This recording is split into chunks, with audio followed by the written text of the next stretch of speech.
সালামুন আলাইকুম তিবিতুম মুবারাকাতান তয়্যিবা রব্বি আউযু বিকা মিন হামাযাতি শায়াতিন ওয়া আউযু বিকা রব্বি আইয়াহদুরুন সুবহানাকা লা ইলমা লানা ইল্লা মা আল্লামতানা ইন্নাকা আনতাল আলিমুল হাকিম সুবহানা রব্বিকা রব্বিল ইজ্জাতি আম্মা ইয়াসিফুন ওয়া সালামুন আলাল মুরসালিন আলহামদুলিল্লাহি রব্বিল আলামিন। সম্মানিত মুসলিম ভাই বোনেরা, আমন্ত্রণ জানাচ্ছি আজকের আল কোরআন ভিত্তিক টপিক দেখার জন্য। আজকে হলো হজের সময় কতদিন? 4 মাস নাকি প্রচলিত যে মোল্লা সমাজের হজ 1 মাস? আল্লাহ কি মোল্লাদের কাছে ওহী করেছেন যে হজের সময় 1 মাস? যা হোক, আমরা আল কোরআন ভিত্তিক এই জিনিসটা দেখব। এইখানে মহান আল্লাহ যেটা বলছেন, হজের সাথে নতুন চাঁদের সম্পর্ক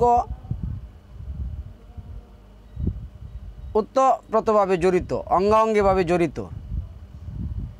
তাই চন্দ্র মাসের নতুন চাঁদের গণনা করে হজের মাসসমূহে হজের সময় নির্ধারণ করতে হবে। হজের মাসসমূহে প্রথম দিকে কয়েকদিন হজের সময় নির্ধারণ হওয়া বাঞ্ছনীয়। মানে প্রচলিত মোল্লা সমাজ কি করে জানেন? তারা 9 নম্বর সূরা তাওবার 36 নম্বর আয়াতটা পড়ে আল্লাহ যে বললেন, আমি সৃষ্টির শুরু থেকেই আসমান এবং জমিন যেই দিন সৃষ্টি করেছি ওই দিন থেকেই মাসের সংখ্যা 12টা দিয়েছি। এর মধ্যে একটি মাস আল্লাহ কি করছেন, নাম রাখছেন রমাদান মাস। এখন এই রমাদান হলো একটি মাস আল্লাহ উল্লেখ করেছেন, আল্লাহ নাম ধরে এই মাসটি মানবজাতির কাছে কি করছেন, দিয়েছেন। যেহেতু আল্লাহ এর সংখ্যা বলছেন, আল কোরআনে ওয়াহেদ, ইসনা, সালাসা, আরবা, হামসা, সিত্তা, এইভাবে আল্লাহ কি করছেন, অনেক শব্দ আছে। এখানে আপনি 1000 পর্যন্ত পাবেন। আমাদের সমাজের মধ্যে মোল্লা সমাজের যেই এটা প্রচলিত যে মোল্লা সমাজের একটা দল আছে, যারা নবীর টুপি, দাড়ি, জুব্বা, পাজামা, খাবার, সহবাসের পূজা করে। সালামুন আলা মুহাম্মদের পূজা যারা করে, নবী, নূর, মাটি, এই যে বিভিন্ন কিচ্ছা কাহিনী, এগুলি হলো সব মানুষের পূজার একটা ধর্ম। নবী কীভাবে দাড়ি রাখছেন, নবী কীভাবে চুল করছেন, সহবাস করছেন, কি করছেন না করছেন, কিচ্ছা কাহিনী এসেরা বলে। হয়তো আমার অনেক নতুন ভাই অথবা আমার যারা আগ থেকে আমার এই টপিকটা দেখে আসছেন, মানে আমার এই চ্যানেলটা দেখে আসছেন, তারা হয়তো জিনিসটা বুঝতে পারবেন। আর যারা নতুন ভাই আছেন তাদেরকে আমি বিনয়ের সহিত বলবো, ভাই এই টুপি, দাড়ি, জুব্বা, জাব্বা এগুলি নিয়ে সেরা শরীয়তের ভিতরে ঢুকানো কারো ব্যক্তি পূজা করার মতন। আমি আপনাকে একটা কথা বলি, কথাটা হলো, আপনি দেখবেন এর লেখা আছে, ওরা এভাবেই করে। মোল্লারা কি করে জানেন? 33 নম্বর সূরার 21 নম্বর আয়াতের অর্থ করে, আর তোমাদের জন্য রয়েছে নবীর মধ্যে, মানে মুহাম্মদের মধ্যে, নবী না, নবী তো কোরআনের মধ্যে বললে তো স্বার্থ। এবার হেরা নবী বলতে কিন্তু কোরআনকে বোঝায় না, নবী বলতে ওরা মুহাম্মদকে বোঝায়। আর তোমাদের মধ্যে রয়েছে মুহাম্মদের মধ্যে উত্তম আদর্শ, এই কথাটা কে না জানে যারা মুসলিম। এই কথাটা যে পৃথিবীর শ্রেষ্ঠ একটা মিথ্যা কথা, এই কথাটা যে পৃথিবীর মিথ্যা কথা তো শ্রেষ্ঠ না, তবে মিথ্যার মধ্যে এটা কি শ্রেষ্ঠ একটা মিথ্যা কথা। হয়তো আপনারা প্রথম শুনলে বলতে পারেন, আরে এই পাগল কি বলে। জি ভাই, আমি আপনাকে খুব বিনয়ের সহিত চিন্তা ভাবনা করে বলতেছি। আর নবীর মধ্যে ছিল, কথাটা এখন শুনেন, নবীর মধ্যে ছিল কোরআনের সর্বোত্তম আদর্শ। কোরআনের যত আদর্শ আছে, কোরআনের যত আদর্শ আছে, ওই আদর্শের ক্ষেত্রে উনি ছিলেন কি খুলুকুন আজিম। উনি ছিলেন বাশিরা ও নাজিরা, উনি ছিলেন সিরাজাম মুনির, উনি ছিলেন কি কোরআনের উত্তম ধারক এবং বাহক। আজকে আমরা এই মোল্লা সমাজের উল্টাপাল্টা ব্যাখ্যা বিশ্লেষণের কারণে কি বলি জানেন, যে তোমাদের জন্য নবীর মধ্যে আছে উত্তম আদর্শ। আচ্ছা, আপনার কথা আমি ধরে যদি নেই যে আমাদের জন্য নবীর মধ্যে আছে উত্তম আদর্শ, তাহলে এই যে দেখুন আমি এক টুপি পরছি, এক ধরনের টুপি পরছি। আপনি কি জানেন বাংলাদেশে কত ধরনের বা কত রকমের টুপি আছে? তাহলে নবীর সুন্নত কোনটা? এই যে আমি দাড়ির মধ্যে যে চুল আমার হয়েছে, এই চুল আমি এক ধরনের রাখছি। আপনি কি জানেন পৃথিবীতে কত রকমের চুল দাড়ির মধ্যে রাখে একজন? এতটুকু মানে মানে আপনি তো সমাজে দেখেনি। এইগুলি তো অনুসরণ না, এগুলি তো অনুকরণ না। অনুকরণ যদি আপনারা মানেন বা বলেন, তাহলে উনি যেই কাপড়ের টুপি পরেছেন, যেই টুপিটা পরেছেন, যেইভাবে পরেছেন, ঠিক এইভাবে করার নাম তো অনুকরণ। আজকে যারা এই যে ধরেন, আমি আপনাকে বলি, নাম ধরে বলি, যদিও তার নাম নেওয়া উচিত না। ধরুন আমি আপনাদেরকে পরিচিত একটা নামের কথা বলতেছি, আমি নামটা বলবো কিনা, উচ্চারণ করবো কিনা আল্লাহ মাফ করুক, উচ্চারণ করতে তার বাধা নেই। তাহেরি, এর চেয়ে ভালো করে তারে বলার আর কোনো কিছু নেই। আমার বাড়িও ব্রাহ্মণবাড়িয়া, ওর বাড়িও ব্রাহ্মণবাড়িয়া। এর যে পোশাক আশাক, এর যে মানে ক্যাম্পাসার, ওর ওয়াজ তো বলা যাবে না, ওয়াজ শব্দটা কিন্তু কোরআনে আছে, মাওয়াইজা থেকে আসছে ওয়াজ। 10 নম্বর সূরার 57 নম্বর আয়াত দেখুন, 16 নম্বর সূরার 125 নম্বর আয়াত দেখুন, 3 নম্বর সূরার 137-38 আয়াত দেখুন। উপদেশ, এই উপদেশ দিতে হবে কি কোরআন থেকে। তার কোনো একটা কথা, কোনো একটা কাজ, কোনো একটা বাক্য কি কোরআনে আছে? আমার জানা নেই। এমনকি সে যে মুসলিম হয়েছে, নিজেকে মুসলিম দাবি করে, কোন সূরার কোন আয়াতে মুসলিম হতে হয়, কোন সূরার কোন আয়াতের ঘোষণা দিয়া আল্লাহ বলছেন, সে ওই আয়াতটা জানে না। তার যা জিজ্ঞাসা করেন যে ভাই তুমি মুসলিম হয়েছো কি বলে, সেটা যাই হোক, আমি তার বিরোধিতা করতে আসি না, একটা উদাহরণ আমি দিছি। এই ধরনের যত আছে, তো এরা নবীর পূজা করে। মহান আল্লাহ 23 নম্বর সূরার 34 নম্বর আয়াতের মধ্যে বলছেন, তোমরা যদি তোমাদের মতন কোনো মানুষকে কী করো, অনুসরণ করো, তাহলে গোমরা হয়ে যাবে। অনুসরণ আপনারা বলতে পারেন ভাই 3 নম্বর সূরার 30-31 নম্বর আয়াতের মধ্যে আল্লাহ বলছে, আল্লাহ এভাবে বলছেন, তোমরা যদি কি করো? আমাকে ভালোবাসতে চাও তাহলে নবীরে ভালোবাসো, নবীরে অনুসরণ করো। নবীরে অনুসরণ করবো কিসের জন্য?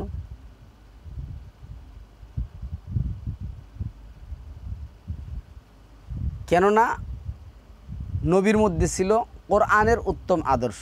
এখন নবী নেই, সাল্লাল্লাহু আলাইহি মুহাম্মদ নেই, কোরআন আছে। এখন কোরআনের আদেশ নিষেধ মানাটাই নবীকে অনুসরণ করা, অনুকরণ করা।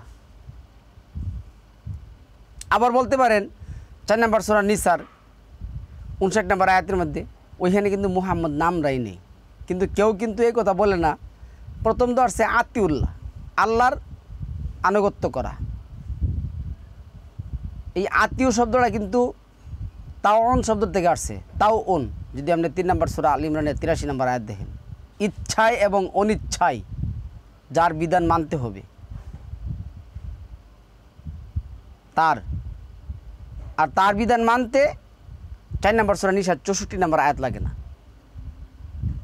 উল্টো অন্য কারো বিধান মানতে গেলে, অনুসরণ অনুকরণ করতে গেলে যেটা বলছে ইল্লা বি ইজনিল্লাহ, কোনো নবীর অনুসরণ করা যাবে না আল্লাহর অনুমতি ব্যতীত। তাহলে আজকে আমরা যেই হজ নামে যেই মানুষ পূজা শুরু করছি, হজের নামে যেই মানুষ পূজা শুরু করছি, দেখুন আমি কিছুদিন আগে দেখলাম এরস্টু ফার্মা একটা ওষুধ কোম্পানির নাম, ওরা একটা হজের বই লিখছে। আবার ড্রাগ মাল্টিনেশনাল একটা কোম্পানি, ইন্টারন্যাশনাল একটা কোম্পানি ওষুধের নাম, তারাও কি করছেন হজের একটা বই লিখছেন। এ থেকে জেড পর্যন্ত কোরআনের একটা আয়াত নেই এই বইগুলির মধ্যে।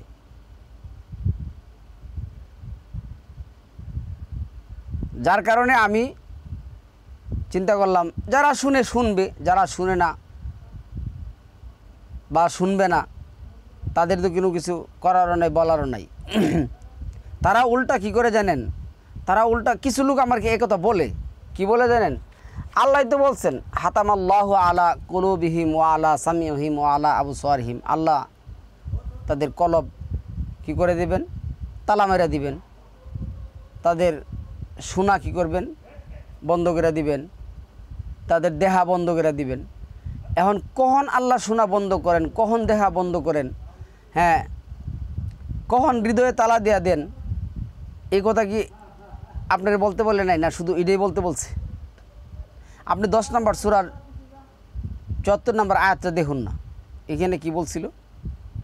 তারা যখন আল্লাহর কি সত্য সঠিক পথটাকে কি করছিল? অ্যাভয়েড করছিল, নেগলেক্ট করছিল, প্রত্যাখ্যান করছিল, তখন আল্লাহ তাদের অন্তর, তাদেরকে সাজা দিয়েছেন, তাদের অন্তরকে আল্লাহ কুলুপ করে দিয়েছেন, আটি মেরে দিয়েছেন। তো আল্লাহ যখন জানতে পারবেন যে এই জাতি আর কি করবে না, আমার বিধান পালন করবে না, মানবে না, তখন আল্লাহ এই জাতিকে কী করবেন?